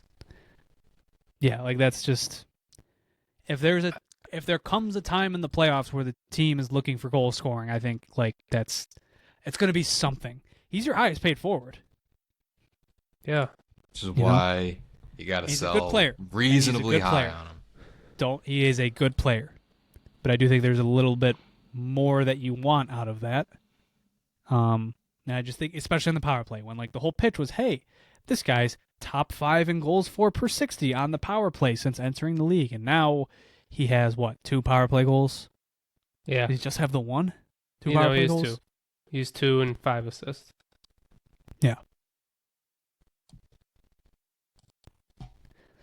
I miss Yuri Kulik. I know, man. I Yeah. kind of forget he exists sometimes. It's unfortunate. It really is. Yeah, Hopefully he comes back better next offseason. put it in a little comparison of his previous years and how many shots he took. In 2021, in 56 games, he had 96 shots. 21-22, in 66 games, 172 shots. He had 35 goals that year. 22-23, he played 8 games. 23-24, he had 115 shots in 50 games. Then 24-25 with the Senators before he was traded to us, 94 and 53. Now he's got 54 and 36. Has Bro ever played a full 82 game season? No, 66 is the most ever. And he had 35 goals that year. Jeez, man. What kind of a question is that? Do you know who we're I talking know. about here? You should know I that. I know. He did technically play a full season. The COVID season, he did play all 56, right? He played 2021. 56 games, yeah. If there was only 56 That's every game. games, That is a full season. That is a full season. that is true. They had to shorten the season for him. And you can by say the way, he did a full season. I do just want to throw this out there. For the first time in his career, he's under 50% in the face-off dot. And that was one of the other reasons we traded for him. And, I mean, like, he's 49.9. Listen, I would be 50% is scared still too. Fine. Like he's like But, walking on he's probably walking on eggshells in the face-off dot. Like I would be terrified as well. He has 2 long-term injuries off of face-offs. Like I would be scared. I'd be shying away from that. In the last year, 54% in 56 games, 52%, that was 8 games. 51% in 66 games, 52%. Like, he's always been a good face-off guy, and now it's going down too. Like, that's another thing. Like, I feel like it's a thing for once you put on the Buffalo Sabres jersey, you just immediately become ass at face-offs because this team is consistently every single year 32nd in face-off percentage. Completely fair. Every single year. They're putting Krebs out there for important face-offs now. I mean, what is his... I don't think his percentage is that good this year. Like, I'll check. Sam Carrick's your best face-off guy. 44% rate, and he's being put out in the overtime to win a face-off to win the game. Okay, while you're looking at stats, I need to know, because I never checked. What was his face-off percentage that game? I need to know if that was like an on-the-fly decision against Detroit. Check the box score. Yeah, I'm looking right now. Or not Detroit. No, yeah. It's Boston. not Detroit. Boston. Yeah, face-offs aren't really our specialty, and they haven't been for a very, very long time. He was 50% that game. I don't know. Carrick? 42%. Okay, so it was an on-the-fly call. That's all I wanted to know. Because everybody was wondering, and I just figured, you know what? Lindy must have made a call on the fly that Krebs was having a good night. Yeah, it didn't say how many they took, but... Yeah. I mean, with us, by the way, Carrick, in 12 games, he's at a 58%. Yeah, he's crushing it. Just give him some time. He'll regress back to a nice 47. It'll take him down. It's like when Bo Byram joined the team a couple years ago, and he just immediately cooked on the power play, and then he was like, "Wait a minute, we don't do that around here. Sorry." I mean, this year, he was at 54% with the Rangers. He's probably averaging 55%. Definitely one of the better ones. Yeah. So put him out there in meaningful times. I don't care if it's I an think he did. I think They were doing he was that. out there last night. He was Did out he there against last Seattle? night. Yeah, he was. You're right. He took a few draws at the end of regulation, too. The Bruins one just looks so bad because of the result. Oh, it's frustrating the hell out of me. Carrick won 2 straight defensive zone draws with a minute to go in regulation, and their play off the draw was to just rim it around the boards and ended up in 2 icings. Christian, by the way, man, the mute the TV strat has to be studied. It's a cheat code. It's works. a cheat code. It works. Folks, if the Sabres are ever if the momentum's ever switching, Mute your television. It works like a charm. I muted it after the McMahon goal. Never turned it back on. My God, like it's Told incredible. you, man. It's lightning in a bottle. If there's a party Changes in the the whole plaza, if the Sabres are struggling and the party in the plaza, we need to ask them to. Could you turn the mute it. audio off? Or we just hand out headphones like it's a silent disco. Like we need to switch the thing. It's for the cause, all right? It's for the cause. Got to switch the vibes up a little bit. It works. It does. Can't argue with the results. All right. Any last thoughts on the Sabres this past week? It's not directly related to their games, but they did release an embedded about their 4-game trip, which I thought was interesting. They usually don't just do random ones. You know, I watched like the first 5 minutes, and it was immediately clear to me, oh, this was supposed to be a Babcock one. And it Not just turned really. into a sick road trip. They started with all the It was all the equipment managers. stuff. Yeah. They talked about like the equipment and the day-to-day process a lot, but like Babcock was barely in it. Genuinely barely in it. Like the rest, more of the staff was in it, which it was interesting to hear about that. But my point bringing it up was there's a few little tidbits that I thought like were kind of interesting. In their coaches meeting, they were talking about, I think it was just a defensive play, and it was Östlund. He was like, and Lindy was like, great read by Osty right here. 90% of the time you could say that. Actually, like 100% of the time you could say that. Yeah, he loves Östlund. He loves Östlund. I'm telling you, man. Yes. He's just Austin this guy. is going to have some random 2007, 2008 Derek Roy season if Lindy's still the head coach. Yeah. It will happen. Lindy loves that guy. I mean, second of all, anytime they friggin' release an embedded, like Seth Appert's going to be the head coach next. Like it's just a guarantee. It was like Lindy talking, and then he would hand it off to Seth. It was very centric around Seth Seth. they had Seth mic'd up the one practice. Like, it's going to be Seth. Why? They're just laying the Oh my groundwork. God, dude. I can't do this. Yeah. Okay. We can't get into Thanks this for now, relaying man. that information to me. Yep. Yeah, it was. Seth Abbott had a lot of mic time. Yes, he did. I need like a Lindy Ruff like lifetime contract to keep that from me. Like in Deadpool and Wolverine, just till you're 90. That's what I need. I thought I had one on the note, but I can't think of it right now. But I did text this in the chat, our chat. Benson and Seth Appa were talking, and first of all, because they were at LA, and Appa was like, "Oh, so you're like a Lakers fan?" He's like, "Yeah, especially since LeBron's been there." He's like, "So you're a LeBron guy?" He's like, "Yeah, I love LeBron." Ball knower. So I love Jonah LeBron, loves too. LeBron, so I knew. Oh, Jonah, But- everybody loves it's LeBron. Yeah, No. how do you hate Not JP LeBron? though. He's cringe. JP's a fan of JP's a thief He's of cringe. joy, sunlight. big. Just He's not. He's a fan of the big woke, Last Dance, Michael Jordan hype train. I'm looking forward to LeBron Last Dance because he is the king of cringe, and he will also do the same thing. there will be no LeBron Last Dance. It's Play going to forever. be it's going to be a 50-part docu-series. And it's not going to be enough. We're going to Three-part need documentary for each game he played in the NBA. Yes. Whatever. But my other point brought bringing it that up. up is he said how he likes the Lakers even more because of LeBron. I could totally see Benson just being like a bandwagon fan, like okay, yeah, I love the Lakers. Oh, that's great. Like, yeah, so does every other young kid. Or all of a sudden, oh, there's LeBron went there, so now I'm a fan of the Lakers. He's Like, he's a big Yankees and yeah. I would not be probably a surprised. big Bills guy now. Yeah. Yeah. He's definitely like one of those people. He's like, oh man, LeBron. He's still the best player in the league, man. He's still got it. He does still have it. He does still have it. He does. He really does. Yeah.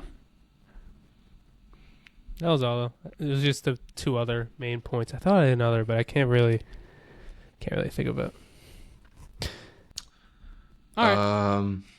Well, I mean, we could move into kind of the next segment of what we're talking about. But did you guys see BST's tweet today? I might save that for an overtime. Okay, fair enough. That's what I was thinking for tonight for our patrons. Good tease. All right, moving along here. Some NCAA tournament updates. Our Final Four is set. But more importantly, we have some Sabres prospect eliminations, which makes things a little bit interesting. Jake Richard and UConn are out. Very interested to see if they get him this time around, especially since they were interested in bringing him over last year. MSU, they went out early to Wisconsin, so Maxime Sturback and Patrick Geary are both out as well. Maybe Sturback makes the jump now. I would assume Geary sticks around his full 4 years. And then also today, Minnesota Duluth gave Michigan a good fight. Kleber had a chance to tie it in the dying seconds as well, but they fall and are eliminated as well. He's another guy I think he'll stick around until his 4 years are done, but maybe they're ready to get him out early. But otherwise, Luke Osborne and Vasily Zelenov of Wisconsin both advance. So that will be starting soon. And then some other somewhat Sabres news. As we mentioned earlier in the episode, Don Granato's back to coaching. Named the head coach of Team USA for the World Championships. Funny timing because I also learned that this is the last year he's getting paid by the Sabres. So that makes sense. Go for him. Yeah, he deserves another shot. And I know everyone likes to say, like, get him on a rebuilding team. Like, he'll get the best out of those guys. Yeah, he will, but I think he deserves a shot with a legitimate roster for a while. I was gonna say, like, handcuffing this man. Like, I vote like the Chicago Blackhawks should hire him ASAP. Yes. Even like a Detroit maybe would be interesting. See how he could tackle that challenge. Any young team, obviously, like your eyes might go to him, but man, like what could he have done with Vegas? Like that would have been fun. See like how he like manages a do or die potential cup contender lineup, like that would have been fun. Now that Bruce Cassidy's on the market, would you be interested in bringing him in if Ruff says no? I don't know. He seems like a guy that wears out his welcome. Like he's a sleeper guy like that. I don't know if you saw the quotes last night, but he was sort of blaming their goaltending for the loss. So he's one of those. Like maybe the room doesn't like him. I mean, notoriously a few years ago he called out Eichel in the media. So he's kind of got no shame, which I know some people like, but that also I feel like tends to wear out your welcome. So, I mean, look, it's a Stanley Cup ring. He's got a lot of success. So I would probably say yes, but I do think there's strings attached with him. Yeah. But I can't believe they fired him now. They're in a playoff spot. Like they're gonna make the playoffs, and they just fired their coach with 8 games left. Like legitimately, I understand that they have good underlyings, but they just can't win games. They just look like a pile of. Respectfully, they just look like a pile of shit. I don't really think they're gonna do much in the playoffs if they keep playing this way. I agree with you. I'm just surprised they did it with 3 weeks left instead of okay, we'll get eliminated first round, fire your coach. Why do it now? Why bring in Torts? Like, I don't know. Mitch Marner and John Tortorella. Oh, boy. What if Torts goes on a miracle run with this team? Would be funny. All right. Any other Sabres notes before we get to the weekly preview? All right. All right. Yeah, JP? one other comment. Where the hell are the Oh beer my sabers? God. Where are the beer sabers? I know I might have given some people some false hope last Yeah, week. I'm see? sorry. I thought I heard they might be back, but I guess I was wrong. It's going to be April on Wednesday. Watch it be Come game on. one. Game one of the playoffs. Yeah, come wait 45 minutes in the middle of our first playoff game. No, that would actually be dumb. A lot of people want a beer saber, and if they're gonna Me. if they're gonna quote unquote price tag that out because they're gonna be expensive tickets, and then you have to go there and buy a beer saber. I don't know. They'll probably bring it back next year, like no matter what. But still, they said it would be back in the spring. It's almost April. It's still not back. God damn it, bring it back. We only have 4 home games left, I think. You know what? I don't really. I have mine. You know what? Shame on the people that did not wait in line. Hey, I feel tried for to the wait fans. in line. It was only They there ran for out on me. 3 No, games. I feel for the fans. Can we get in Yeah. more than one location in the arena? Yep. They should give some to the vendors outside the arena. Give it to the hot dog stand guy, the guy that's selling hats. Spread the love. Let them distribute.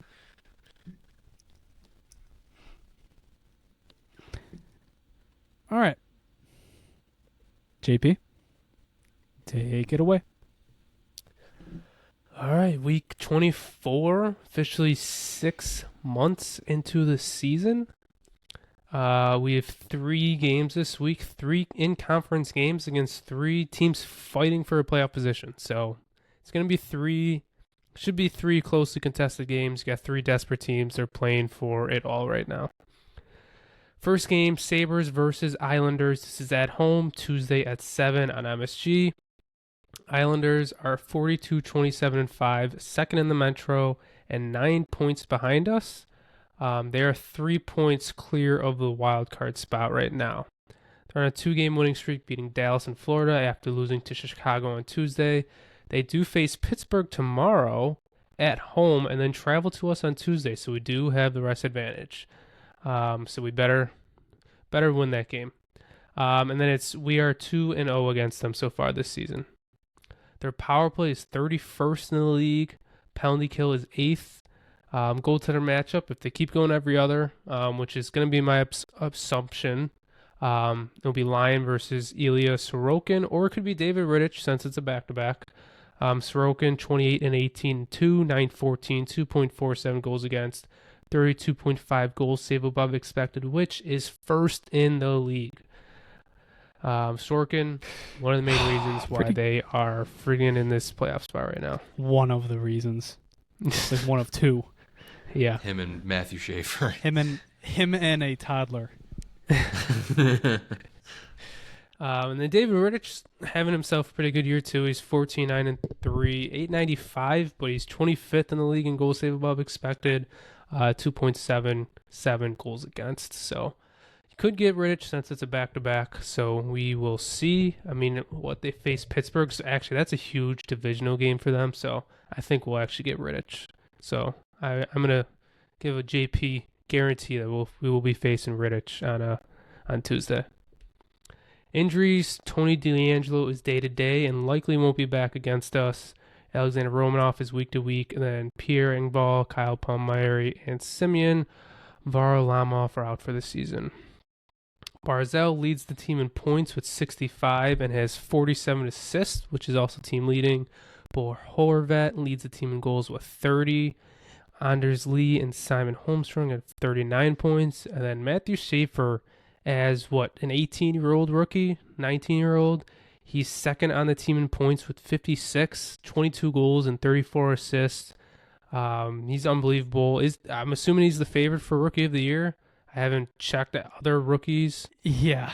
I think it's just him and Demidov. Yeah, I haven't. They're checked. equal in points.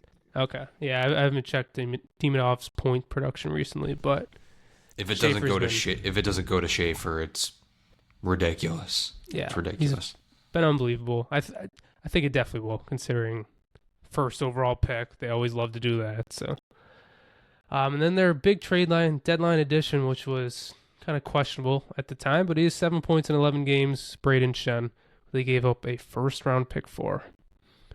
They have no former Sabres. Key of the game, take advantage of the rest advantage.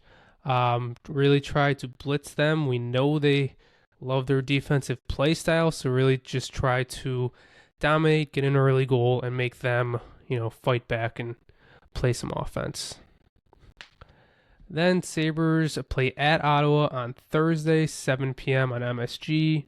The Senators are 38, 25, and 10, fifth in the Atlantic, 12 points behind us. Who would have guessed that coming into the year? And 2 points out of a wild card spot, but they do have a game in hand. So they're basically right in that wild card race. They were on a 4-game winning streak, beating the Islanders, Toronto, Rangers, and Detroit, but they are now on a 2-game losing streak with losing to Pittsburgh in a shootout and Tampa. They play Florida on Tuesday before us. We have not played them since December 23rd, and we are 2-0 against them this season. Their power play is 11th. Penalty kill is 29th. So I believe that's actually two of the worst units. Oh, never mind. But they have one of the worst units in the league. Goaltender matchup, UPL versus Linus Ullmark or James Reimer. I don't mean this as a joke, but if Linus Ullmark wants to play, just because I know what kind of happened recently. I mean, we don't even know, really. That's the weird thing. He's been fighting through so much. Like, I think it's been a lot of mental health thing, which, like, I completely respect that. It is weird, though. I mean, I think he played Tuesday, Thursday, and then he didn't want to play Saturday or something like that. And then they lost at Tampa, and obviously that's a huge game. So I know Senators fans are not happy with him right now. So I don't know. I don't know what the real story is, but it is an interesting little tidbit. But this year he is 23, 10, and 8, and 889 at 2.75 goals against. He's 89th in the league out of, I think, 93 goalies. Goals save above expected. So obviously he's not having a good year. He has been playing better recently, though. So I wouldn't look into the goals save above expected that much because he's been playing better recently. James Reimer has actually been their backup. He's 6-4-1, 881, 2.48 goals against. He's 60th in the league in goals save above expected. Injuries. Jake Sanderson is day-to-day, and he should be back against us, but I know he's been out some games recently, so that has really hurt them. And then Dennis Gilbert and Nick Jensen are week-to-week, and Thomas Chabot is month to month. I know that's not how you pronounce Chabot. it. I know Chabot. Bot. Shabbat. There you go. I knew it wasn't Chabot, but I don't know. Then why didn't you say it? Because I didn't think it was I don't know. I really don't know. Okay. Stützle, he's over a point per game and is leading the team in goals and assists with 32 goals and 43 assists. Batherson has 29 goals and 34 assists. Tkachuk has 51 points in 53 games, almost a point per game. Claude Giroux, 44 points. Pinto, 39. Jake Sanderson, having a great year, 37 assists and 48 points. And then recently, because of the injuries with Jake Sanderson, Shabbat, and even Nick Jensen, they called up 2024 7th overall pick, 20-year-old defenseman Carter Yakimchuk. How do you get that one right? I don't know. I get into this weekly preview and I just blank so much. We were talking about this on the live stream the other night too. It's some patrons making fun of me. We fixed your DeBrincat woes, I think. Yeah. DeBrincat? Oh my God, we did it, guys. For That's now. better. That's for better. now. But yeah, I was getting made fun of on the live stream, which is valid. But I believe Yakimchuk had a rough last game. I'm not sure. I haven't watched, but I believe I saw that going around. Former Sabres, Dylan Cousins, having a good year. 25 goals, 27 assists. Half of those points are on the power play. He has 26 power play points. I think I saw a tweet recently that his defensive game has been really good, so he's having a good year. So good for him. James Reimer, obviously, stats were above. And then Dennis Gilbert, he's only played 6 games, and he's currently hurt. Key of the game, something that we actually did not really touch on, talking about the other games, stay out of the box in this game. We've, for whatever reason, been taking a bunch of stupid penalties recently, but they do have a good power play. And don't let Kachuk get in your head. I'm mainly looking at Dahlin with how Dahlin's kind of been frustrated recently. And let's try to help bury them. I do not want to play them in the playoffs. If we were to win the division, they would be definitely an option of playing them. So they are a good team. They just have not had good goaltending. And then Sabres are at Washington Saturday at 7. It's on MSG. They are 37, 28, and 9, 6th in the Metro, 5 points out of a wild card spot and the division. They've been slowly fading away. They lost to St. Louis 3-0, but they are now on a 2-game winning streak, beating Utah and Vegas. That was the game that got Cassidy fired. They play Philly and New Jersey before us, and we are 1-1 against them this season. Their power play is 28th, penalty kill is 14th. Goaltender matchup, Lyon versus Logan Thompson or Charlie Lindgren. But Thompson has played the last 7 games with them being in a push. He is 26, 20, and 6, 913, 2.43, and he's second in the league in goal save above expected. And then Lindgren is 9, 7, and 3, 886, 3.29, and 48th in the league in goal save above expected. Injuries, Ethan Frank and Alexei Protest are day-to-day and should be back against us. And Eric Smateko is out for the season. How off was I with that one? No, that one was. I just still cannot believe Chabot. You're sounding it out. You're sounding it out. Chabot. Okay. Ovechkin does lead the team in points with 57. He has 29 goals. He's probably going to get to that 30-goal season again. He took his first defensive zone draw of the season the other night. I was going to mention that.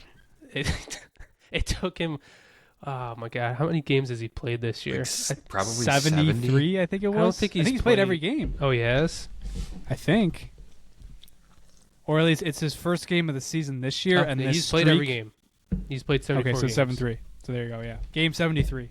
Yeah. Utterly ridiculous. First defensive. I think, like, what Jay Fresh was the one really following this. I think that's the longest it's taken, like, anybody from what they've tracked. Like, it's insane. Be. He's so offense. He's so sheltered. It's crazy. Could be our last game against them. I mean, we don't have a retirement announcement. Like I said last time when we played them, it feels like the Capitals are should be going towards kind of a rebuild, but who knows? Dylan Strome has 54 points. Tom Wilson has 52. Jacob Chychrun has 53 points and leads their defenseman. Timothy Liljegren, who they traded for from the Sharks, I think he's been getting scratched. He hasn't played since 3/14. Only reason I bring this up is we were talking about him a lot for a Sabres target as a defenseman, and now he's going to scratch in a playoff push on a new team. Just find it interesting. And then the big story, they just signed and started playing Cole Hudson, the 19-year-old defenseman who was drafted with the pick we traded to Washington for Malenstein. He has 1 goal and 4 assists in 6 games. He's similar player to his brother Lane Hudson. Hopefully, honestly, my key to the game is don't let him take control of this game. We do not need this to be a storyline any more than it probably already is. Trading Malenstein for Cole Hudson. He might outscore Beck by the end of the season. That's actually not ridiculous. Beck has 13 points. He has 5 points in 6 games. They probably have 8 games left. It's very possible. What though? He got torched last night. He did.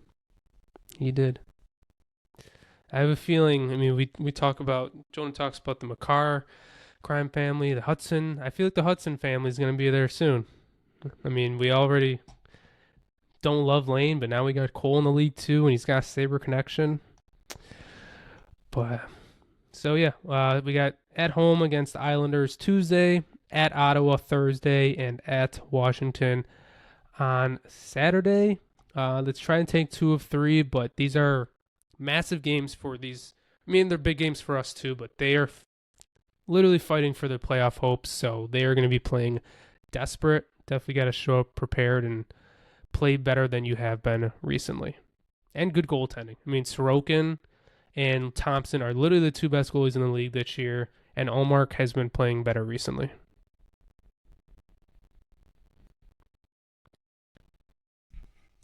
All right. Thank you very much, JP, as always. I'm looking forward to getting clowned out for Thomas Chabot. Chabot. See, I think in the moment I want to say Chabot, and I was like, that's just not right. Oh my God, Chabot would have been incredible. Like that's Chabot. why I wish you would have I was said like, that. Chabot, no, it can't be that. It's got to be Chabot. Oh my God. Chabot. No, I do no, respect. I respect that you just let this ride. You're like, Still no, I'll can't. figure it out. I don't know. I can't get it. That is so funny. I shouldn't even said it. He's literally hurt. He's like month to month right now. I shouldn't even said it if I knew I was gonna be.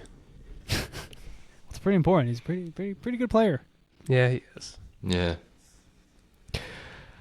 All right. Closing thoughts. 8 games to go, guys. 8 games. The Sabres have set the most points in the season since 2011, and are a win away. If they win another game, they jump into the top 10 in franchise wins in a season. I think right now they're in 11th, but they're tied with a few other teams. I was going to say, there's probably a lot of ties in the 40s, upper 40s. Once you get up to 50, there's only 2. Yep. What is their magic number right now? Is it 7? It's 7. 7 for every team except Columbus. Columbus is 6. But Columbus, I think, has a better chance of getting into a Metro spot than touching the Sabres. So when do we think we clinch? Saturday? Against Ottawa would be kind of funny, but I'm not sure how possible that is. I think we should go on another losing streak here. We can't clinch on the road, man. You can't. Dude, imagine if they clinch against Tampa. It would be insane. Could you imagine? Yeah, it'd be crazy. It would be crazy. But I feel like it's so unlikely. They might be able to do nothing this week and clinch, right? They just got the games. If just they the win games and remaining. The other teams lose? It's 4 teams that they got. I mean, dude, Philadelphia's back in the picture all of a sudden. But it's between, and plus, teams are in and out of a spot every night. But, man. Can it be a clinch that they control? Can it not be like Agreed. we're watching a Islanders versus,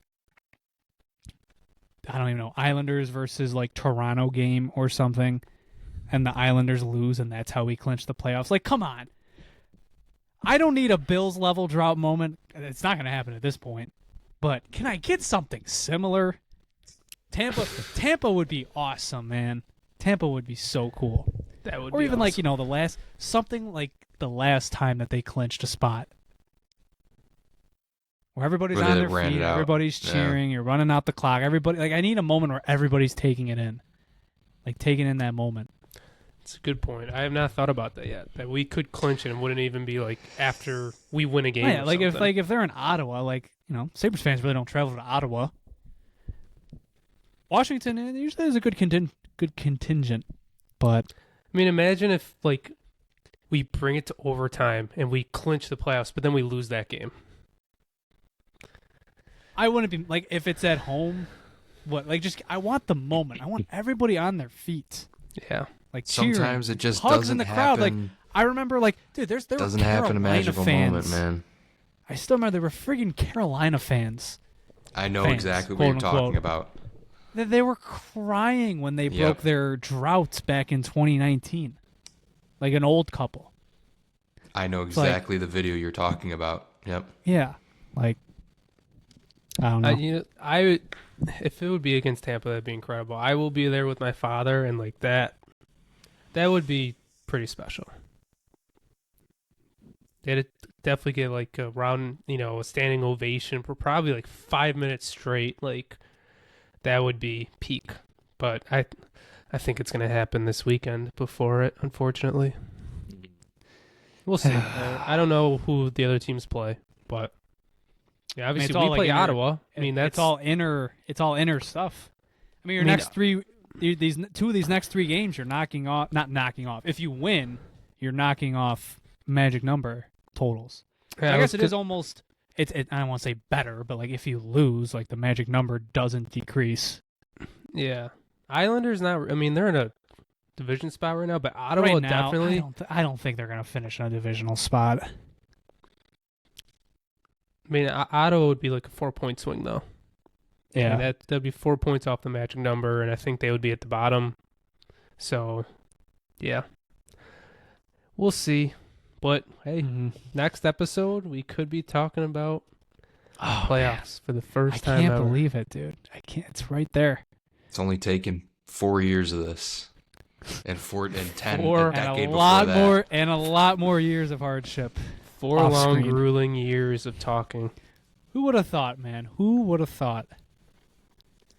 Hey, Does Let's this never podcast forget. exist? Does this podcast exist without the drought? If this is a successful hockey team, That's a great question. I don't know.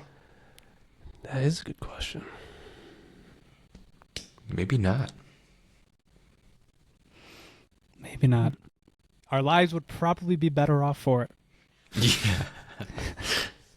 Yeah, Lot but less thanks for tuning in. Thanks for tuning in, though. No. But we'll hold that conversation until another day. It could be next episode. Next episode could be the clinch episode. Yep. And then if I'll say, I'm guaranteeing it for the three of us. If they were to like clinch at the Tampa game, we'll have another. Whenever they clinch, we'll record we will that. be recording. We will Like, record that night. If they clinch Thursday, we will record Thursday. Like Yeah, we even will, if it's an OT episode or something. Like we will Yes. do something. we will. Yes. Alrighty then. Well, until that, thank you very much for listening. Be sure to follow us on Twitter at the Sabre Report. Also on Instagram, TikTok, Facebook, and YouTube at the Sabre Report. If you listen to this on YouTube, be sure to like, share, and subscribe. Tell us what you thought down in the comments down below. If you want updates for the pod, you can follow us at Sabre Report Pod on Twitter.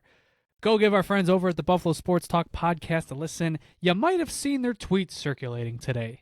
An interesting ultimatum with Josh Allen in a Stanley Cup. That was them. So if you want more great conversation like that, be sure to go give them a listen. They do great stuff, and they're dipping their toes into Sabres talk. They're excited about the playoffs. I mean, how could you not be? It's exciting. And also, they're in, obviously, Bill's off-season mode. Just talked about a lot of their free agent signings last week. Obviously, we got the draft coming up pretty soon, so they're in full gear on that. I mean, their biggie board's probably coming in 2-3 episodes, so that should be fun to watch and fun to listen to as well. I want to take this moment to thank all patrons of the Sabre Report, including our premium tier patrons, Derek Bistricki, Zach Benson, Grant Budney, Tajin Slug, Nick Santos, Nathan Little, and Tim Z. Your support is very much appreciated, and we could not do this without you guys. Take care. On that note, see you guys next time. Potentially talking about a team that is going to the playoffs. But until that moment, take care, and as always, go Sabres. Go Sabres.